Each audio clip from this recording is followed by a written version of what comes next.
Hey, everybody, welcome again to another episode of Your Health Your Way. Today, we're going to be talking about something very important. We're going to be talking about trauma. Now, when people hear the word trauma, they often imagine something dramatic or very extreme, a single moment that clearly changed everything. And while those kinds of experiences absolutely matter, trauma is usually much quieter than that. Trauma is not defined only by what happened to you, it's defined by what your brain and your body had to do to survive what happened. At its core, trauma is really a learning process. The brain is designed to keep us alive, and one of the ways it does that is through memory.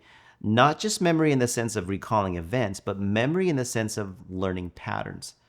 The brain learns what feels safe, what feels threatening, what requires vigilance, and what can be relaxed around.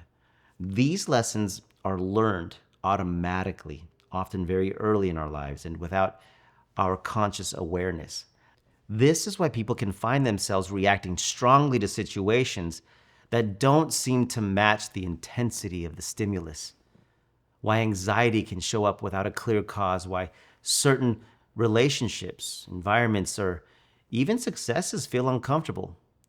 The brain isn't malfunctioning in those moments, it's actually relying on patterns it learned when survival mattered more than comfort. Trauma lives less in the story we remember and more in the reactions we can't easily turn off. Survival memories are stored differently than factual memories. They're encoded through sensation, through emotion, and body response. They show up as tension, hyper-awareness, avoidance, shutdown, or even control. And because the brain doesn't track time the way we do, it responds to familiarity, not chronology. If something feels similar to a past threat, even subtly, the brain reacts as if the threat is present again. This is how patterns are formed. Patterns aren't signs that something is wrong with you, they're evidence that something once worked. Staying alert may have kept you safe, staying quiet may have prevented conflict, controlling outcomes may have created predictability, disconnecting may have helped you endure. The brain remembers what helped you survive, and it keeps using those strategies until it's given a reason not to. The problem is that patterns that were protective in one season can actually become very limiting in another. What once helped you survive can later interfere with rest, connection, trust, and peace. And this is where many people feel stuck. They understand the pattern, but understanding alone doesn't change it. That's because the brain doesn't rewire through insight, it rewires through experience. And more specifically, it rewires through safe experience. A nervous system that learns survival through threat cannot be argued into calm. It has to experience safety repeatedly in small and very consistent ways before it will loosen its grip. This is why forcing change often backfires. Pressure feels like danger to the brain. And when the brain senses danger, it tightens the very patterns we're trying to undo. Gentle change is not weak change, it's actually more effective change. When the brain begins to experience moments of safety, emotional safety, physical safety, relational safety, it starts to update its expectations. It learns that it doesn't have to stay on guard all the time. Over time, those experiences soften old pathways and allow new ones to form. This is where the body matters so much. Trauma is not just something we think about, it's about something we carry. Chronic tension, shallow breathing, digestive issues, inflammation, fatigue, sleep disruption often accompany unresolved survival patterns. Supporting the body through rest, movement, breath, nourishment, and rhythm creates the conditions the brain needs to feel safe enough to change. And this is also where faith enters the conversation in a deeply grounded way. Faith is really not about forcing yourself to feel okay or spiritually bypassing pain. Faith provides orientation. It reminds the nervous system that you are not alone, that meaning exists even when understanding doesn't, and that safety can be experienced in relationship rather than control. When Scripture speaks about peace that passes understanding, It's pointing to something that doesn't come from logic alone. It comes from being held emotionally, spiritually, even physically. That sense of being held matters to the brain. It reduces perceived threat. It allows vigilance to soften.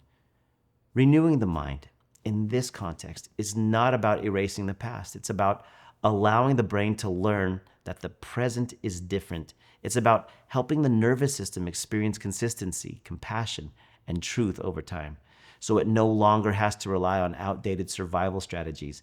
This is why healing trauma is rarely dramatic. It's often quiet. It looks like reacting a little less intensely, recovering a little more quickly, feeling more space in situations that once felt overwhelming. These are not small wins. They are signs that the brain is learning to do something new. Change happens gently because gentleness communicates safety. It's also important to say this very clearly. Healing does not require reliving every painful moment or retelling every story. For many people, healing happens as the body and the brain experience enough safety in the present that the past naturally loosens its hold. Memory doesn't need to disappear for its influence to diminish. And as we close, it's important to name what restoration actually looks like. Restoration does not mean forgetting. It does not mean pretending what happened didn't matter. Restoration means that the past no longer gets to decide how much space it occupies in the present. It means the brain is no longer living as if survival still required every moment. The brain was designed to renew, to adapt, to update its understanding of the world. When safety, consistency, and truth are introduced over time, the brain begins to soften. What once felt automatic becomes optional. What once felt overwhelming becomes manageable. What once defined you becomes part of your story, not the center of it. That is the heart of restoration. Restoration arrives quietly. It looks like more compassion toward yourself, more trust that you don't have to control everything to be okay, more capacity to stay present when emotions rise. These changes matter deeply because they signal that the nervous system is learning a new way to exist. Faith gives this process dignity and hope. It reminds us that we're not the sole architects of our healing. We are not meant to carry this alone. Scripture speaks of a God who restores gently and faithfully, who meets us where we are, not where we think we should be.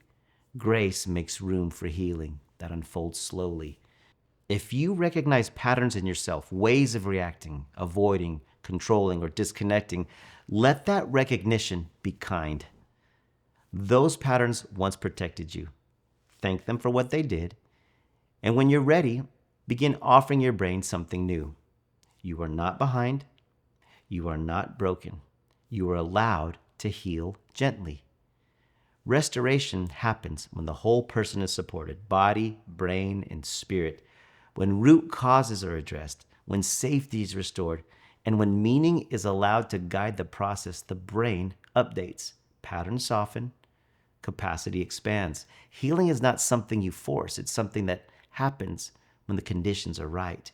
And restoration at its core is a return to wholeness, to presence, and to the truth that healing is possible even when it happens quietly. This is not just hope. That is design. Thanks for joining us again on Your Health, Your Way. This podcast is for general informational and inspirational purposes and does not constitute the practice of medicine or any healthcare services. No doctor-patient relationship is established, and the content in these episodes is not intended to diagnose, treat, or give medical advice, nor is this a substitute for seeking professional medical care. The use of the information discussed is at the user's own risk.